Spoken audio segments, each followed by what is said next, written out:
మన ఊరిలోకి ఒక ఎమ్మెల్యే వచ్చినా రోడ్లన్నీ శుభ్రం చేస్తారు. పోలీసులు, గన్మెన్లు, కార్యకర్తల హడావిడి అంతా ఒక లెవెల్లో ఉంటుంది. అలాంటిది గత 25 ఏళ్లుగా ప్రపంచంలోని అత్యంత శక్తివంతమైన దేశాల్లో ఒకటైన రష్యాకు అధ్యక్షుడుగా ఉన్న వ్లాదిమిర్ పుతిన్ ఒకసారి విదేశీ పర్యటనకు వస్తున్నాడంటే అది ఒక సాధారణ విజిట్ కాదు, అది ఒక మూవింగ్ మిలిటరీ ఆపరేషన్ లాంటిది. పుతిన్ ఎక్కడ అడుగు పెడతాడో ఆ స్థలం ముందుగానే ఒక హై సెక్యూరిటీ జోన్గా మారిపోతుంది. ఆయన చుట్టూ కనిపించేది మనకు కేవలం కొద్దిమంది బాడీగార్డులే, కానీ నిజంగా పనిచేసేది ఒక కనిపించని భారీ సెక్యూరిటీ నెట్వర్క్. పుతిన్ టచ్ చేయడం కాదు, ఆయనను టచ్ చెయ్యాలి అన్న ఆలోచన వచ్చినా ముందే ఆ వ్యక్తిని ఎలిమినేట్ చేసే స్థాయిలో రష్యా సెక్యూరిటీ వ్యవస్థ పనిచేస్తుంది.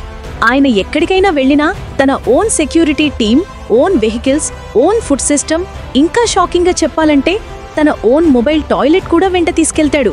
పుతిన్ ఉపయోగించిన గ్లాస్, టిష్యూ, ఫుడ్ ప్లేట్లు, చివరికి ఆయన శరీర వ్యర్థాలు కూడా విదేశీ గడ్డపై మిగలకుండా ప్రత్యేకంగా సేకరించి మాస్కోకు పంపిస్తారు. దీనినే ప్రపంచం పోప్ సూట్ కేస్ ప్రోటోకాల్ అని పిలుస్తుంది. శత్రుదేశాలు DNA పరీక్షల ద్వారా పుతిన్ ఆరోగ్య రహస్యాలు తెలుసుకోకుండా ఉండేందుకు ఈ స్థాయి జాగ్రత్త. పుతిన్ ఒక దేశానికి రావడానికి 2 లేదా 3 వారాల ముందుగానే ఆయన ఉండబోయే హోటళ్లు, ప్రయాణించే రోడ్లు, వేదికలు అన్ని సెక్యూరిటీ ఏజెన్సీలు పూర్తిగా స్కాన్ చేస్తాయి.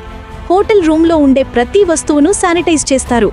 సబ్బులు, షాంపూలు, టవళ్లు వరకు రష్యా నుంచే తెప్పిస్తారు. లోకల్ నీటిని ఆయన అస్సలు తాగరు.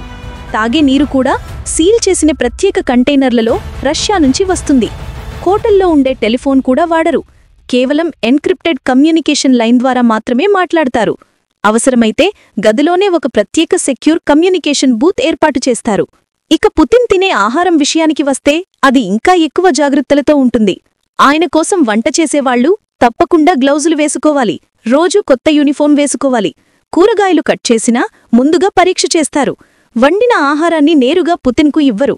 ముందుగా బాడీగార్డులు తింటారు. కొద్దిసేపు గ్యాప్ తర్వాత మాత్రమే పుతిన్కు సర్వ్ చేస్తారు. ఫుడ్ పాయిజన్ లాంటి రిస్క్ ఏమాత్రం ఉండకూడదని ఈ ప్రోటోకాల్. విదేశీ పర్యటనల సమయంలో ఆయనతో పాటు ఒక mobile food inspection unit, chefs, lab టెక్నీషియన్లు కూడా ట్రావెల్ చేస్తారు. అంతర్జాతీయ విందుల్లో ఇచ్చే ఫుడ్ని పుతిన్ తినరన్నది కూడా మీడియా రిపోర్ట్స్లో పలుమార్లు బయటపడింది. ఇక పుతిన్ ప్రయాణించే కారు ఇది ఒక సాధారణ లగ్జరీ కారు కాదు. దీని పేరు ఆరస్ సెనెట్. ఇది రష్యా ప్రభుత్వం ప్రత్యేకంగా తయారు చేసిన ఒక military grade mobile bunker. America అధ్యక్షుడి ద బీస్ట్ కారుతో సమాన స్థాయిలో భద్రత కలిగిన వాహనం ఇది. ఈ కారు మొత్తం మల్టీలేయర్ ఆర్మర్ స్టీల్తో తయారు చేస్తారు. గ్లాస్ దాదాపు 9 సెంటీమీటర్ల మందంగా ఉండి స్నైపర్ రైఫిల్ బుల్లెట్లను కూడా తట్టుకునే శక్తి ఉంటుంది. గ్రెనేడ్, మైన్ బ్లాస్ట్ల నుంచి రక్షణ కోసం కారు అడుగుభాగం ప్రత్యేకంగా స్ట్రాంగ్గా డిజైన్ చేశారు. ఈ కారు బరువు తక్రీబన్ 6 నుంచి 7 టన్నుల వరకు ఉంటుంది. అంత బరువున్నా కూడా ఇందులో ఉన్న ట్విన్ టర్బో V8 ఇంజిన్ వల్ల ఇది 0 నుంచి 100 కిలోమీటర్ల వేగాన్ని కొన్ని సెకండ్లలోనే చేరుకుంటుంది. ఇందులో రన్ ఫ్లాట్ టైర్స్ ఉంటాయి. అంటే టైర్లు పూర్తిగా పంచరైనా కూడా గంటకు 80 కిలోమీటర్ల వేగంతో 30 నుంచి 40 కిలోమీటర్లు ప్రయాణించగలదు. లోపలి క్యాబిన్ పూర్తిగా ఎయిర్ టైట్. బయట కెమికల్ అటాక్ జరిగినా లోపలికి విషవాయువు రాకుండా ప్రత్యేక ఫిల్ట్రేషన్ సిస్టమ్ పనిచేస్తుంది. ఎమర్జెన్సీ కోసం ఆక్సిజన్ సప్లై కూడా ఉంటుంది. కార్ లోపల పూర్తి మెడికల్ కిట్, కొంతమంది చెప్పే ప్రకారం పుతిన్ బ్లడ్ గ్రూప్కి సరిపోయే బ్లడ్ ప్యాక్స్లు కూడా ఉంటాయని వార్తలు ఉన్నాయి. కమ్యూనికేషన్ కోసం military grade encrypted satellite systems ఉంటాయి. అంటే పుతిన్ కార్లో కూర్చునే దేశాన్ని కంట్రోల్ చేసే స్థాయిలో ఈ వెహికల్ తయారు చేశారు. ఇలా రోడ్డుపై పుతిన్ ప్రయాణించినప్పుడు సాధారణంగా ఒకే డిజైన్లో ఉన్న 5 నుంచి 7 కార్లు ఒకేసారి కాన్వాయ్గా వెళ్తాయి. అసలు పుతిన్ ఏ కార్లో ఉన్నాడో బయటవాళ్లకు అసలు అర్థం కాదు. ముందు వెనక సెక్యూరిటీ SUVలు, జామర్ వెహికల్స్, మెడికల్ వ్యాన్స్ అన్నీ ఉంటాయి. పైన హెలికాప్టర్స్ ఎయిర్ కవర్ ఇస్తాయి. కొన్నిసార్లు ఫైటర్ జెట్స్ కూడా ఎస్కార్ట్ చేస్తాయి. ఇది అంతా ఒక పర్ఫెక్ట్ డీకాయ్ స్ట్రాటజీలో భాగం. ఇక పుతిన్ ఉపయోగించే విమానం గురించి మాట్లాడితే అది కూడా ఒక సాధారణ విమానం కాదు. ఆయన అధికారిక విమానం పేరు ఇలియూషిన్ IL-96.300 PU. ఇది రష్యా వర్షన్ ఎయిర్ ఫోర్స్ 1 అనొచ్చు.